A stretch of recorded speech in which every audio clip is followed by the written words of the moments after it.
Hola a todos, estamos iniciando este conversatorio que le ha denominado nuestra disertante, la doctora Gabriela Rodríguez, Evaluación de Necesidades Educativas Especiales. Y está con ustedes la profesora Franaí da Silva Signe. En esta oportunidad nos acompaña la doctora Gabriela Rodríguez. ¿Cómo estás, Gabriela? Hola, ¿cómo estás? Muy bien, contenta de volverte a ver, de volverte a escuchar y de poder disfrutar un Igualmente, es poco un de todo placer. ese conocimiento y esa experiencia que tienes acumulada. ¿Cuántos años tienes ya, Gabriela, en el ámbito educativo, en el ámbito de educación especial? Actualmente tengo ya 18 años y 10 meses trabajando Imagínate, en diferentes áreas de educación especial. 18 años y 10 meses. Es un tiempo así prudencial como para poder contarnos algo sobre el tema, ¿verdad que sí? Bueno, vamos a ver quién es Gabriela Rodríguez. Ella es licenciada en dificultades de aprendizaje, egresada de la Universidad Nacional Abierta y a su vez es licenciada también en preescolar, licenciatura de preescolar.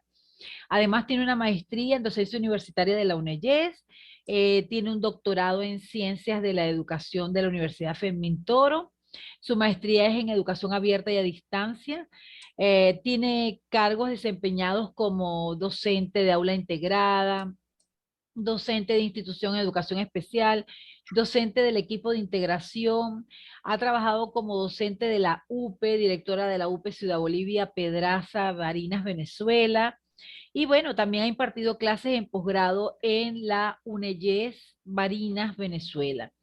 Fíjense que Gabriela tiene toda una visión que le permite contarnos un poco acerca de cómo se evalúan las necesidades educativas especiales o cómo se evalúa la educación especial, incluso en todos los niveles de la educación.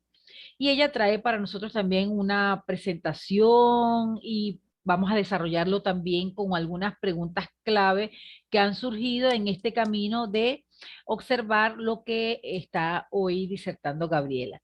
Entonces, bueno, Gabriela, vamos a compartir la presentación y es toda tuya, estos estudiantes que te van a ver, las personas que van a ver esta entrevista, que imagino pues que les servirá de referente para luego tomar decisiones en el aula. Ok, vamos a comenzar. Sí, señora, así es.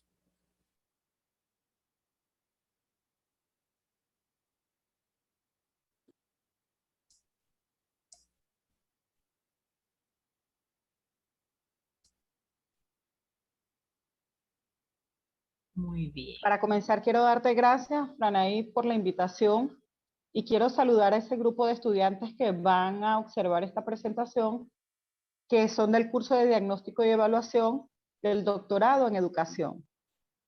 Quiero comenzar haciéndoles como una breve descripción del material que les voy a presentar.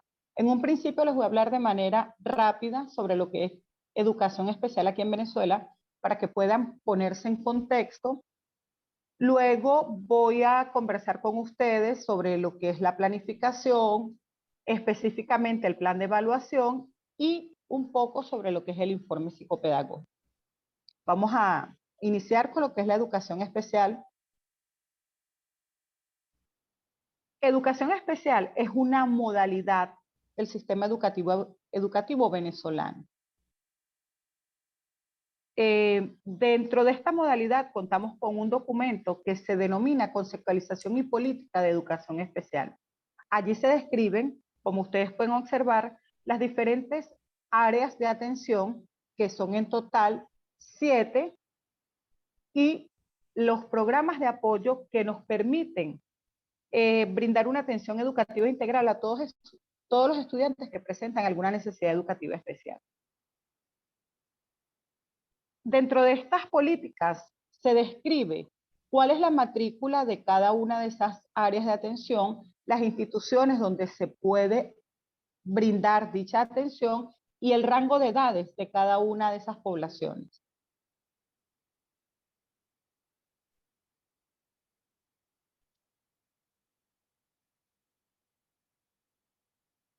¿Seguimos?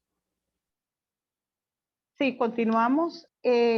Allí en ese documento también se describe unas líneas de acción que nos permiten articularnos con otras instituciones educativas u alguna otra institución que no sea del nivel educativo, pero que sea de salud, cultura, deporte, política, que nos lleven a brindar una atención integral a todos los estudiantes que presentan alguna necesidad educativa especial. Desde las políticas, esta red de articulación tiene dos vertientes, la intersectorial, que está directamente vinculada al sector educativo, y la intersectorial, que como ya les dije, puede ser cualquier otra institución que nos pueda brindar su apoyo.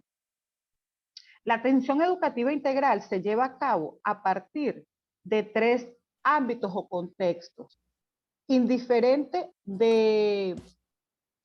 de manera indiferente en cualquiera de las instituciones o áreas en las que tú vayas a desarrollar el trabajo dentro de la modalidad de educación especial. Esto se lleva a cabo en el aula regular, en pequeños grupos y en el ámbito comunitario. Si revisamos las políticas, cada uno de ellos pues nos permite observar cuál es el trabajo que voy a realizar, pero hoy quiero enfocarme en lo que es la parte de evaluación. Así que no vamos a ahondar en cada uno de estos contextos de trabajo. Vamos a pasar ahora a describir de manera rápida cómo es la planificación desde la modalidad de educación especial. En todas las instituciones del sistema educativo venezolano, por lo menos en inicial, en primaria y en media, cada institución debe llevar lo que se denomina Proyecto Educativo Integral Comunitario, que es la planificación macro. En algunas instituciones de educación especial desarrollamos el plan institucional, que es una planificación que se desarrolla en el lapso de un año escolar. De allí se desprenden para las instituciones, no para los servicios, los proyectos de aprendizaje, y para instituciones como la Unidad Psicoeducativa Ciudad Bolivia, que es donde me he desempeñado en los últimos años, desarrollamos el plan educativo individualizado. Este plan parte del proceso de evaluación que les voy a explicar más adelante. También llevamos a cabo una planificación mensual, una semanal y una diaria, que debemos desarrollarla en el ámbito regular y en pequeños grupos. Y hoy les presento finalmente el plan de evaluación, que es donde voy a ahondar.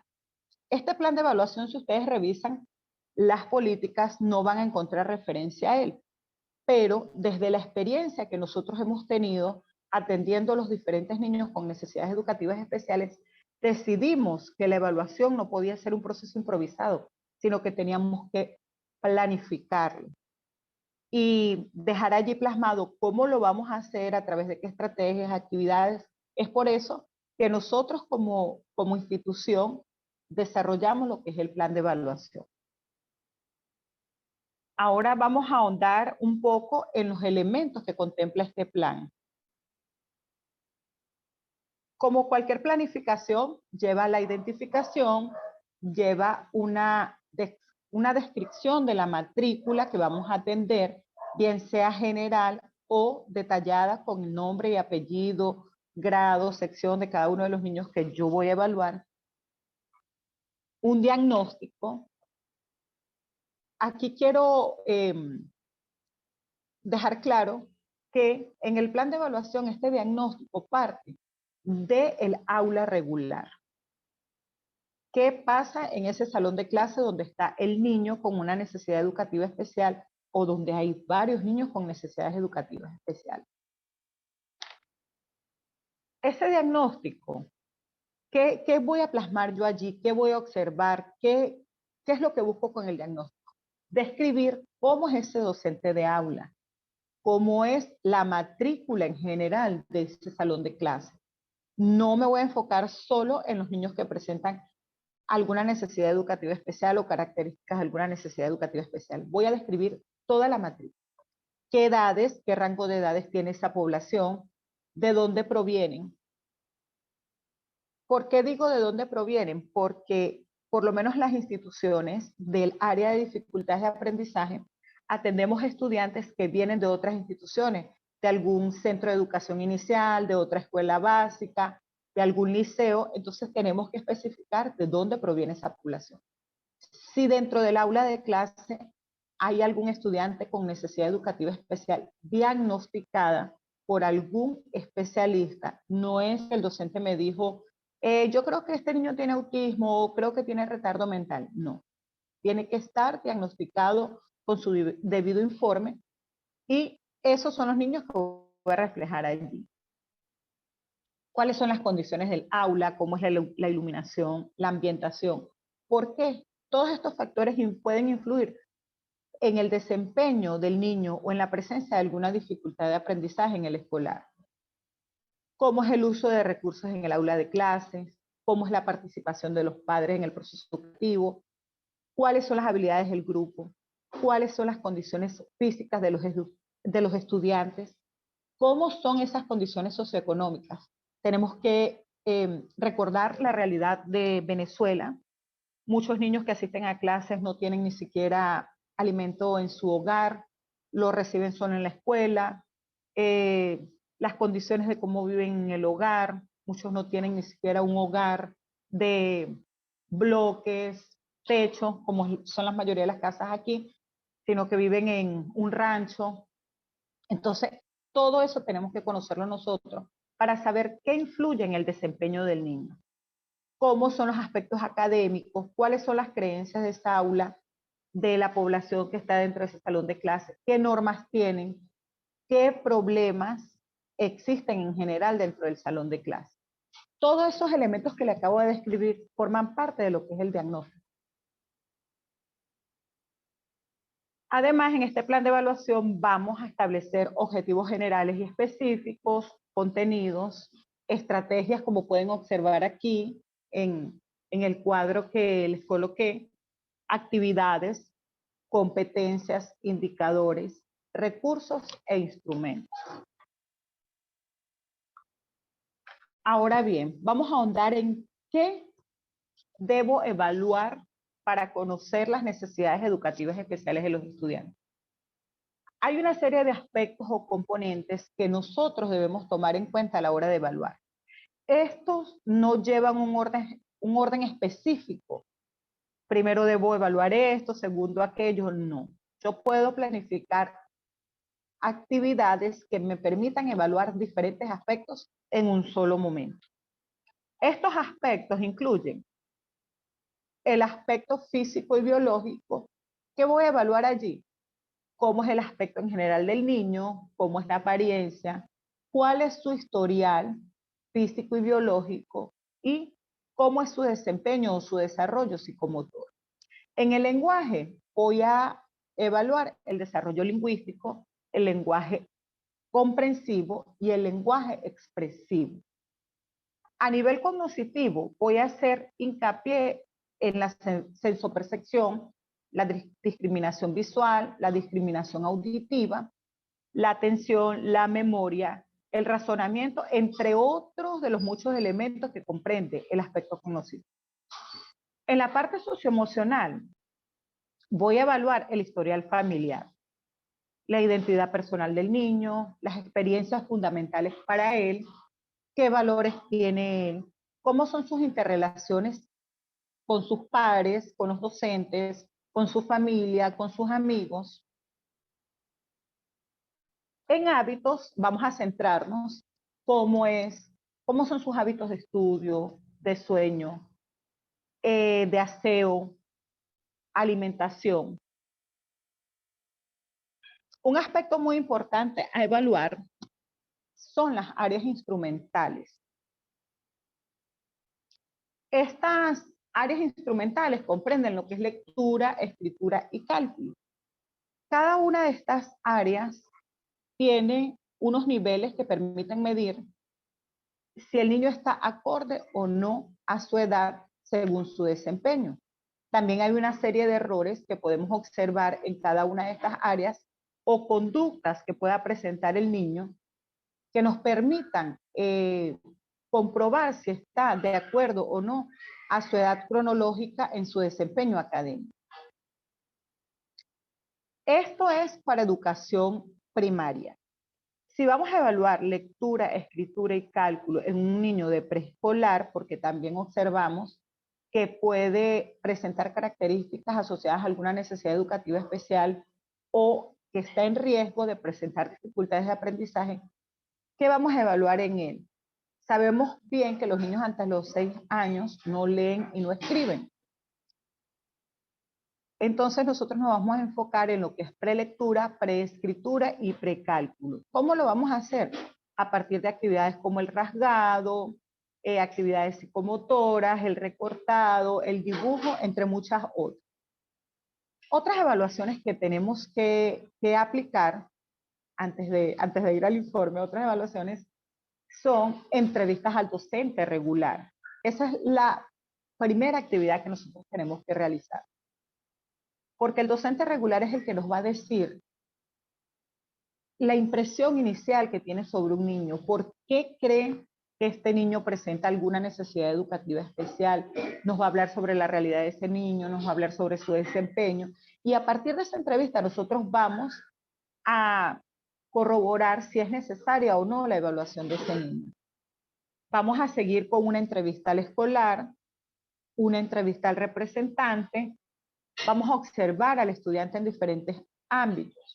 Vamos a observarlo dentro del salón de clases, en el patio de recreo, en deporte, cómo se comporta con sus compañeros, pero también podemos observarlo en el hogar. ¿Cómo? En la modalidad de educación especial tenemos, como ya les describí antes, un aspecto que se llama, o un ámbito que se llama comunitario. Allí, dentro de la planificación, realizamos visitas a hogar. Entonces, estas visitas a hogar nos permiten no solo conocer cómo se desenvuelve el niño en su casa, también nos permite conocer cómo es ese aspecto socioeconómico, cómo son las relaciones con sus padres, con sus hermanos, cómo vive el niño en realidad, cuáles son esas condiciones en las que vive. Y finalmente, entre muchas otras actividades que podemos aplicar, está un instrumento que se denomina anamnesis, que es manejado por psicólogos y psicopedagogos. Es un instrumento bastante amplio, lo vamos a aplicar a los padres y representantes, y allí vamos a plasmar cómo ha sido el desarrollo del niño, desde aún antes de nacer, cómo fue ese embarazo, cómo fue el parto, cómo fue la primera etapa del niño, cómo ha sido su desarrollo psicomotor, del lenguaje, su desempeño académico. Es un instrumento bien amplio que al aplicarlo nos permite evaluar muchísimos aspectos. Entonces, por ello, les explicaba al principio, no voy a aplicar o evaluar cada aspecto por separado. Muchos instrumentos, muchas actividades me permiten evaluar diferentes aspectos a la vez. Posterior a la evaluación, procedemos a dar inicio a la redacción del informe psicopedagógico y también al plan de atención individualizado, que como ya les describí, forma parte de la planificación que llevamos a cabo y hace referencia a la atención de los estudiantes. Pero como estamos centrados hoy en lo que es evaluación, entonces vamos a hablar un poco de lo que es el informe psicopedagógico. El informe psicopedagógico también lleva el membrete de la institución como título, informe psicopedagógico. Debemos colocar la fecha y el lugar donde fue elaborado este informe, a quién va dirigido. Es muy importante tener claro cuando lo redactamos, saber para quién va dirigido, quién lo va a leer, porque no es el mismo contenido cuando es para el psicólogo, para el neurólogo, si es para los padres, para el docente regular o para cualquier otra institución. Muchas veces los padres nos solicitan un informe porque quieren pedir alguna ayuda técnica para el estudiante, que sea una silla de rueda, un bastón, lentes o alguna ayuda económica. Entonces tenemos que tener bien claro para quién va ese informe. Continuamos con los datos personales del estudiante. ¿Qué actividades de evaluación realizamos? Debemos decir de manera detallada cuáles fueron esas actividades que realizamos.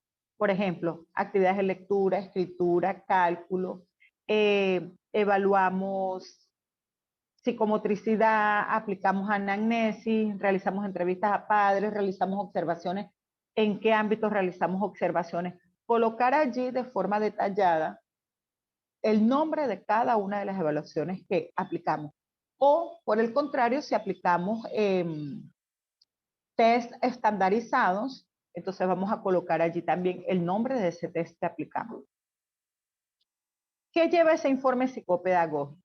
La descripción amplia del resultado que obtuvo el niño en cada una de esas evaluaciones.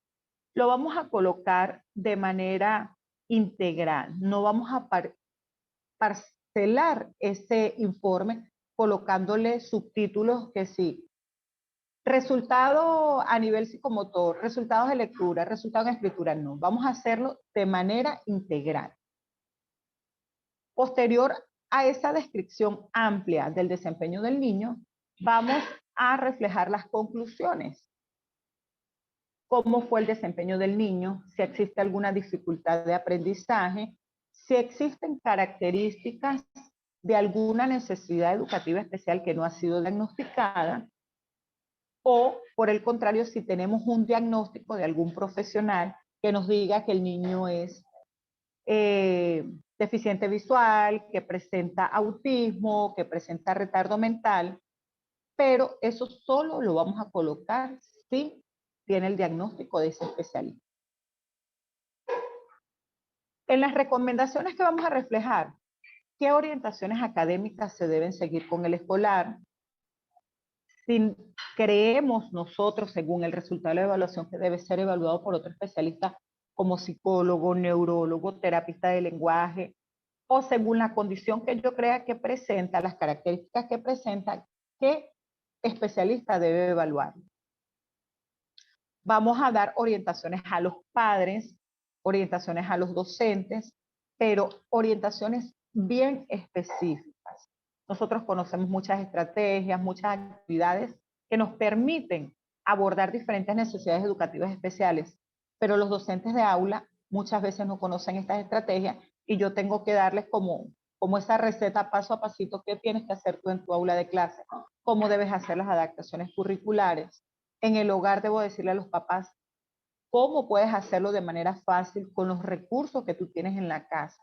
La mayoría de los niños que nosotros atendemos en la modalidad de educación especial son niños de escasos recursos, por eso no podemos pedirle al padre o representante, tienes que trabajar hoy con un juego de memoria o tienes que trabajar con un juego de razonamiento lógico porque el padre no lo va a tener a la mano. Entonces, ¿cómo desde el hogar, con las cosas que él cuente allí, cómo puede trabajar esa dificultad o necesidad que el niño presenta?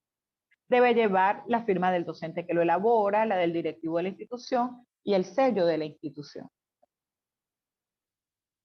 Bueno, y para finalizar un poco la presentación, para que continuemos luego, si hay alguna interrogante, quiero cerrar diciendo que todos coincidimos en las diferencias. Los seres humanos, lo único que tenemos común son las diferencias. Dentro de un salón de clases no vamos a encontrar nunca un grupo homogéneo, no vamos a encontrar un grupo con las mismas características. Todos nuestros niños son diferentes y especiales, independientemente de si tengan o no alguna necesidad educativa especial.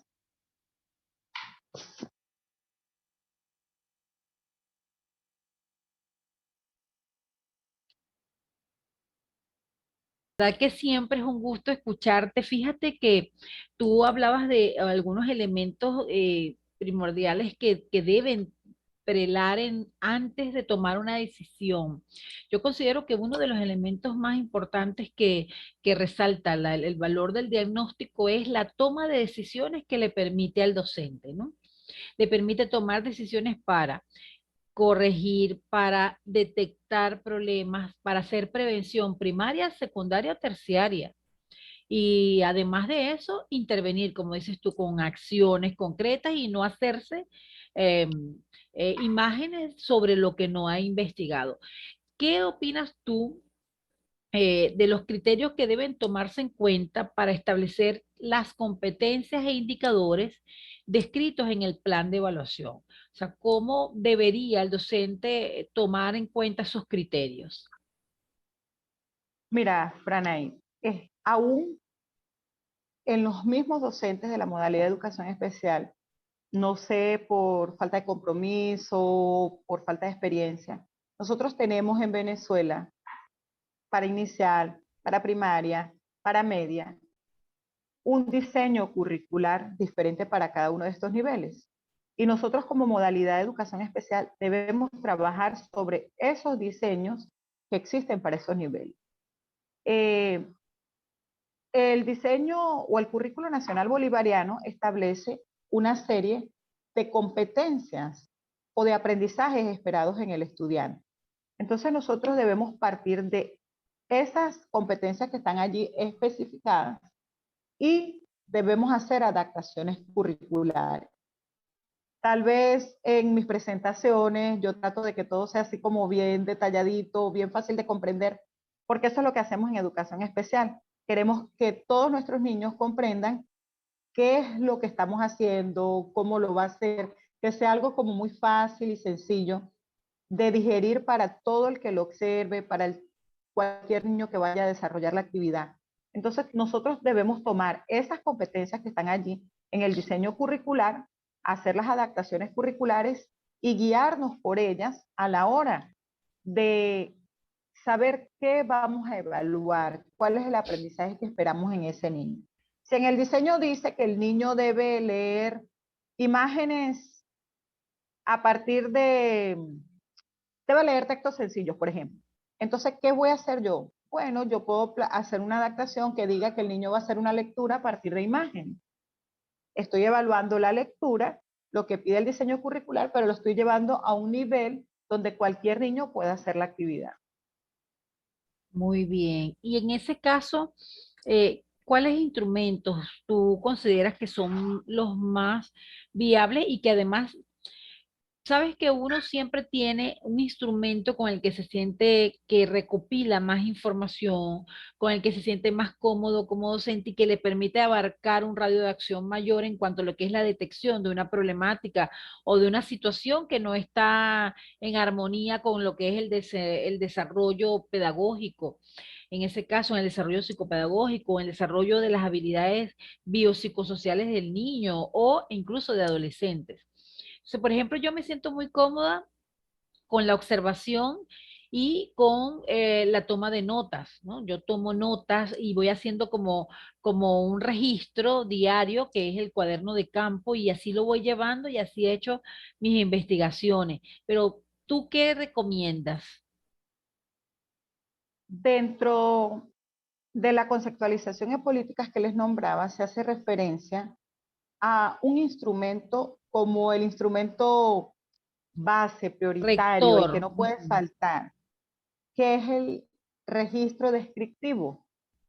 ¿Por qué? Porque allí vamos a detallar bien qué hizo el niño, qué no hizo, qué se le dificultó, qué debo mejorar yo como docente, qué actividad le llegó, cuál debo replanificar. Entonces el registro descriptivo es nuestra pieza clave.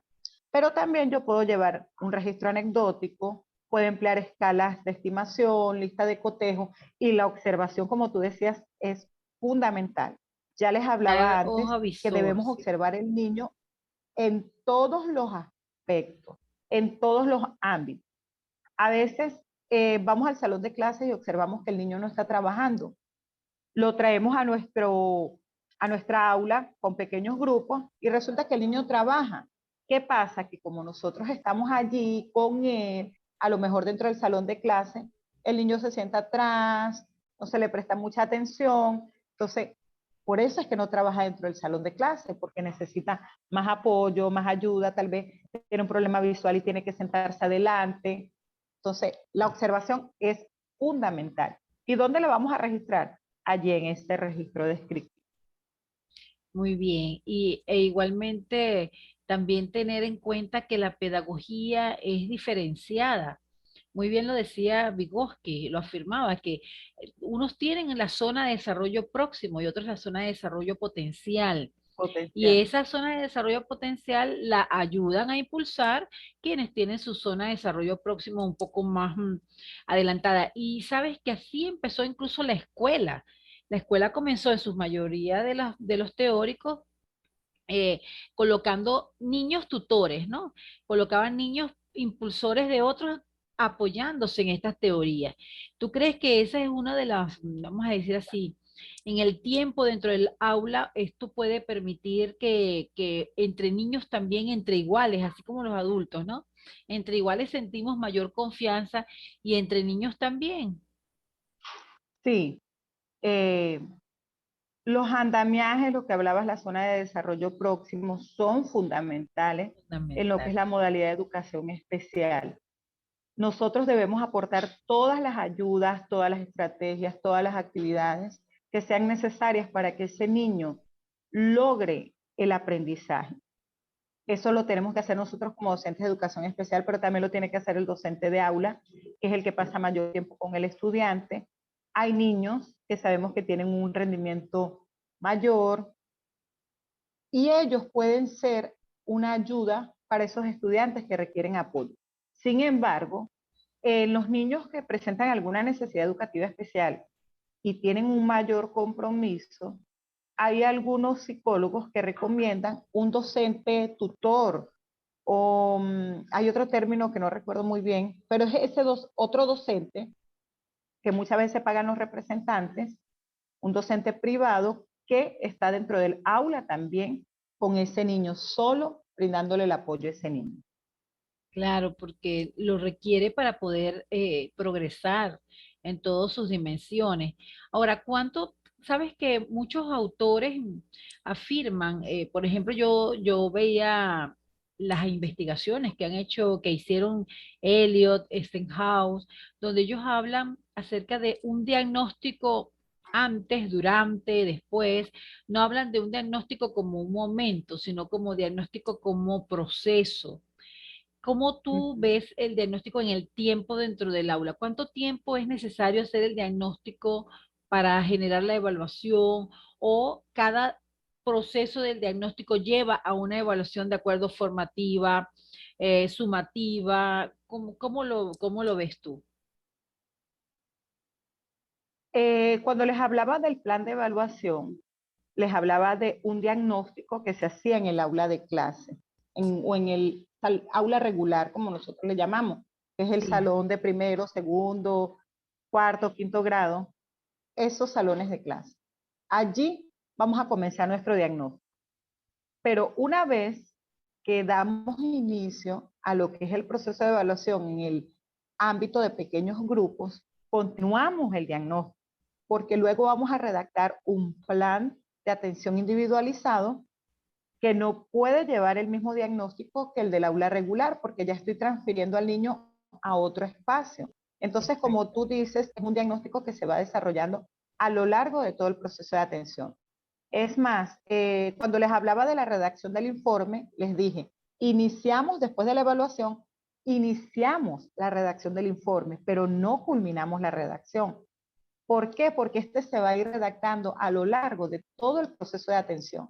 Si yo veo que mi niño necesita una atención durante 2, 3 meses o incluso durante un año escolar, pues yo voy a pasar 2, 3, 5 meses o un año escolar redactando ese informe. Porque al principio puedo tener unos resultados, pero a medida que voy aplicando las actividades voy obteniendo otros resultados y no va a ser el mismo niño que recibí al principio del año escolar al niño que dejo al final del año. Entonces, sí se lleva a cabo durante todo el tiempo que dure la atención. Ahora, las sesiones de evaluación y de atención dentro del ámbito de pequeños grupos tienen una duración de 45 minutos, una o dos veces por semana, dependiendo de las características de cada uno de los niños y también dentro del aula regular voy a llevar a cabo sesiones de 45 minutos o 90 minutos. Muy bien. Bueno, considero que que ha sido de verdad súper completa la disertación. Y Gabriela, ¿cómo ha cambiado tu vida? Quería hacerte una pregunta desde que iniciamos y se me pasó. ¿Cómo ha cambiado tu vida? O sea, ¿cómo tú visualizas hoy como, porque hace poco te graduaste de doctora, ¿no? ¿Qué ha significado el doctorado para ti en estos procesos en los cuales debes diagnosticar, evaluar, tomar decisiones? ¿Cómo visualizas ahora esa actividad con respecto a lo que era antes de tu doctorado? Porque sabes que muchos de los estudiantes o de los quienes van a ver esta actividad, esta entrevista, este conversatorio, son estudiantes de doctorado. Y a mí me gustaría que tú pues les dejes un mensaje de cómo abre el horizonte el ya tener las competencias metodológicas, técnicas, las habilidades sociales para ejercerlas. Bueno, debo comenzar por el principio. Cuando inicié en educación especial, que aún no me había graduado en el área de dificultades de aprendizaje y Eras quería bachiller, conocer, pues. sí, era bachiller, estaba en el sexto semestre, que de haber estudiado en otra institución, pues hubiese obtenido el título de técnico superior universitario, pero como estudié en la UNA, solo era un estudiante de sexto semestre. En ese momento, pues quería conocer, quería indagar, quería leer mucho, aprender y buscaba las maneras para que eso que estaba estudiando y la práctica pudieran congeniar, porque no era igual lo que estaba estudiando a mi práctica, ¿no? Como Sí. docente. Entonces me dediqué a diseñar instrumentos, a ver cómo podía ser más fácil la planificación, porque escribimos mucho. Entonces, ¿cómo podía sistematizar todo eso de manera que fuera bien práctico?